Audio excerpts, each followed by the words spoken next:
My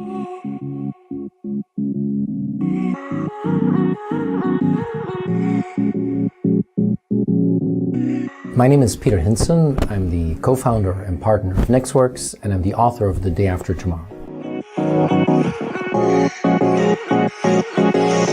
I think we're facing one of the biggest changes we've ever seen in advertising and marketing, and the results is very simple. We see technology advancing at a rapid pace. We see consumer behavior changing faster than ever before, and we actually see that information attitudes change faster than behaviors.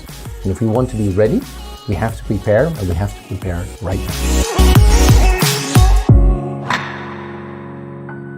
I think in many aspects of society, trust is going to be absolutely vital. We live in a sea of information, but we have no idea what's real. We have an overload of news and we don't know what's fake. And I think we live in a world where we're constantly, as consumers, being chased with all sorts of propositions, but we have no idea what is really genuine. And I believe trust is going to be one of the big beacons going forward, and absolutely in the world of brands and advertising.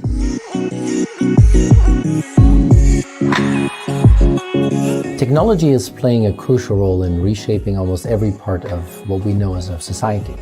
I mean, we've seen the first instances where we've seen how technology and advertising have become intertwined.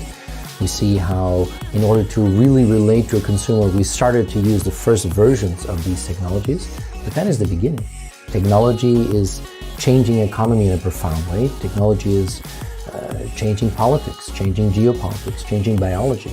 That aspect where technology becomes an ever important role into every aspect and every grain of society is something that advertisers need to understand and figure out how to relate to that.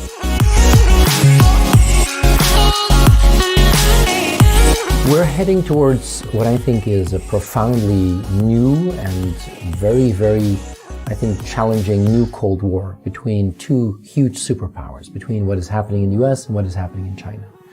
It is inevitable for everybody who's visited China in the last 3 years that their technological prowess is much higher than anything we have in the West.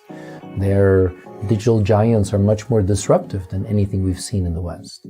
And I think in Europe we have to play a crucial role because we used to be joined to the hip to the US and the technology scene that came from the West. Now we have a choice. If you see that the new Silk Road is the largest economic development on our planet in the last 100 years, and that Italy is joining the new Silk Road, I think we have crucial choices to make. And for Belgium, which has always been a little country inside a much bigger continent, I think we could probably play a very interesting sandbox role. What do we take from the East? What do we take from the West? But ignoring China is the worst possible option. If I would be a brand builder, I think I would really want to understand how attitudes change faster than behavior, because behavior is when consumers really start to change. But what can you do to start influencing attitudes before that happens? For me, it's all about speed and agility. As brand builders, that will be a crucial element to understand.